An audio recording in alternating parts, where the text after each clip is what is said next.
Hello mga ka-nice people, mayroon tayo ngayong panibago naman video tungkol sa cactus. Mga kakaiba ring cactus ito, hindi naman malalaki. May kagaya nito sa ang mga ito. Ito ay mga suswerte na mga cactus mga ka-nice people. Ang mga cactus nabubuhay lang sa mga disyerto, yung mga cactus kaya survive ang cactus kahit walang tubig. Kaya, yun ang napakaswerte sa mga cactus, mga ka-nice people. Una, patingnan ko sa inyo yung ibang variety ng aking cactus. Ayan. Kakaiba siya ng cactus pero napakaganda. Sanga-sanga siya, ka-nice people. Dugtong-dugtong yung kanyang mga katawan. Ka-nice people, mayroon akong kakaibang cactus. At mga ka-nice people, tingnan nyo ng maigi. Wow! Namumulaklak siya. Namumulaklak siya, ka-nice people. Ayan. Nung nakaraang araw, tiningnan ko siya, maliit pa. Pero ngayon, napakalaki niya. Yan. Mga ka-nice people, ito ay nagtataka ako. Namumulaklak pala ito. Mayroong pag ang cactus daw ay namumulaklak, mayroon daw parating na magandang swerte. Kasi mga ka-nice people, ang cactus bihira lang mamulaklak. May mga cactus yung sobrang laki, mga dambuhala, sila ay namumulaklak. Kita naman natin mga nasa video, yung iba kinakain ng mga cactus. Masarap daw yung mga bunga ng cactus. May malalaking cactus mga ka-nice people. Yung malalaki, kinakain yung bunga. May mga tinik yun. Oh, no. Itong mga cactus ko, walang tinik. Ayan. Tititigan nyo ito. Fluffy yung kanyang katawan. At namumunga pa yung aking cactus, namumulaklak. Papakita natin sa inyo ito pag bumuka na, mga ka-nice people. At i-update ko kayo pagbuka ng bulaklak ng cactus na ito, mga ka-nice people.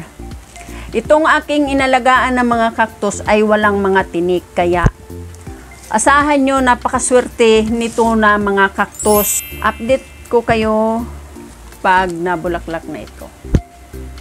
Pag bumuka ang cactus na ito, mga ka-nice people. Mga ka-nice people, maraming nagsasabi na ang cactus daw ay hindi daw maswerte. Pero sa akin mga ka-nice people, swerte ang cactus. Kasi kahit walang tubig, walang ulan, nabubuhay sila.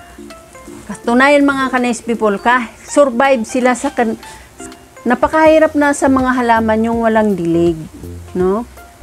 Kahit ito'y walang tubig, buhay pa rin. Kaya napakaswerte ng cactus.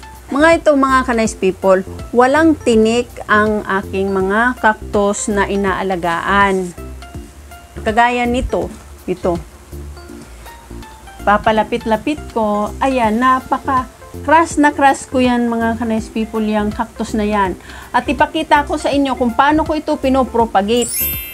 Napakaliit lang yan na binibigay sa akin dahil syempre bigay lang tatanggapin ko kahit kaunti, pero naparami ko sila. Wow! Ilan nga ito mga ka-nice people? Tatlo ito mga ka-nice people. Pakita ko sa inyo pag bumuka na itong aking bumuka na yung cactus na yan, kung anong laman nito. At para sa akin, maswerte itong mga cactus, pero hindi ko naman sila ilalagay dito sa loob kasi nga kailangan nila yung hangin, kailangan nila yung mga energy. Nasa ulanan ito mga ka-nice people. Nasa ulanan sila, yung mga cactus ko na ito. Nasa ulanan. Hindi ko ito dinidilig kusa, pero naulanan kusa. Hindi naman lagi araw-araw na ulan. Pero pag nasa ulanan ito, wala namang nangyari sa kanila. Buhay pa rin. Hindi naman nalalanta. Yun. Siguro nga, sila ay hiyang sa ulan. Kahit diligan ko pa naman ng ilang bisis, pero hindi ako nagdidilig kasi sabi nila, wag daw diligin ng diligin. Pero dinidilig ko siya ka nice people. Kaya nga siya namumulaklak kasi nga dinidilig ko lagi. Ayan mga ka-nice people, mag-update na lang tayo. Mga ka-nice people, andito na naman tayo ngayon. Update ko kayo tungkol sa ating mga cactus. Yung cactus ko na namumulaklak, talagang namangha ako sa kanya. Ito na mga ka-nice people, ito yung variety niya.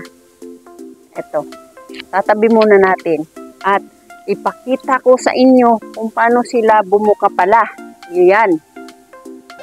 Ito yung kanyang bulaklak.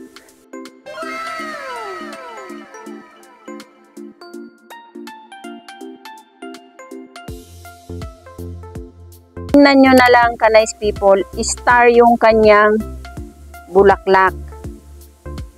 Diba? 5 star. Wow! Yan ang kanyang bulaklak na itong ganitong cactus.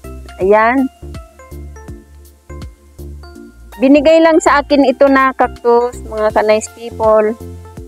Kaya, salamat ako sa nagbibigay dahil maayos ang tubo ng cactus at hindi naman namamatay at namumulaklak pa.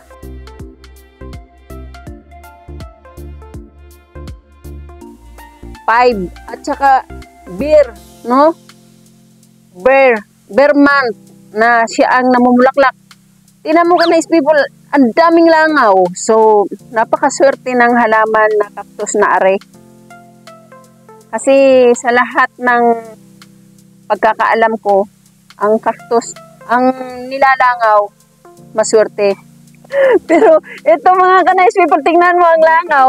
Nilalangaw siya, pero hindi ko hahayaan na kainin niya ng langaw. Kasi baka malanta ba, iputan ng langaw. Marami akong variety ng cactus dito. Pero mga ka-nice people, ang mga cactus ko ay hindi matinik. Yan.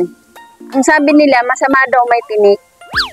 Pero sa akin, para sa akin, magandang may tinik. Kasi nga, hindi makakalapit ang mga masasamang hangin, masasamang elemento. Pupunta, haharangan ng mga tinik. Ito, kagaya nito. Binigay lang din sa akin ito, mga ka-nice people. Napakaganda niya. Oh, nagiging bonsai na siya. At saka marami siyang anak-anak. Yan. Marami itong katas. Masarap mag-alaga ng maraming katas kasi ibig sabihin masagana ang iyong halaman o sa iyong hanap buhay. Sagana. Dahil maraming katas. Kailangan natin yun. Diba? May cactus din ako dito. Ayan. Wow! Binigay din ito mga ka-nice people. Wala yan tinik. Pero napakaganda. Parang puno ito ng kahoy na maiksi, parang bonsai. Ay, napakaganda. Magkaroon man siya ng tinik, pero dito sa dulo, pagdating naman dito sa baba, yung mga tinik niya nalalaglag. Kaya, napaka-amazing na cactus. At saka ito, ka-nice people, napakahaba na nito, cactus na ito. Wala itong tinik, wala, oh. Amazing! Wala. Yan. Ito yung ipropagate natin ngayon. At saka ito, yung cactus na tawag dito. Hindi ito tinik mga ka-nice people. Design lang niya. Mayroon akong matinik na cactus pero hindi ako nabubuhayan. Eh gustong-gusto ko pa naman siya kasi pabilog. Pagtingin ko nalanta. Ito yung snake cactus. Mga ka-nice people, dito lang ako talaga namangha sa cactus na ito. Alam ko marami silang pangalan. Iba-iba ang pangalan ng cactus. At hindi ko na mababanggit mga ka-nice people. Alam ko naman kilalang kilala nyo ito at familiar na sa inyong mata itong mga cactus na ito. Pasensya na kayo pag ganito lang ako magsalita. Ayan. Oh. Napakaganda. Napakaganda talaga niya. Dito siya namumulaklak. Dito sa mga bagong sanga. Ito ang inaasahan ko. Akala ko dito magmumula yung mga bunga niya. mga bulaklak niya sa luma, ay hindi pala. Ay dito sa dulo, dito na siya nagkaroon ng bulaklak. Pag ang cactus ay mamumulaklak, mayroong parating na magandang opportunity. Yun. Opportunity. Yun. Kasi kaya ako masayang-masaya dahil ngayon ko lang nakita siya na namumulaklak. Ngayon lang ako gusto ko rin mamulaklak itong iba kong mga cactus. Gusto ko makita sila na mamumulaklak. Oh. Yan. And then mga ka-nice people, ina-update ko lang kayo kasi siya ay bumuka na. Tignan mo mga ka-nice people, yung mga balahibo niya, ayan, kakaiba din siya kasi may balahibo na cactus. Ayan. Ka-nice people, ayan na nga ang ating cactus na mumulaklak. Ngayon, natapos ng ating pagbablog. At maraming salamat sa inyong panonood at sana nagustuhan nyo ang aking vlog ngayon. Bago sa lahat, i-subscribe nyo at pinutin ang notification bell para kayo updated palagi sa aking mga next vlog. Bye-bye. God bless you all. Bye-bye.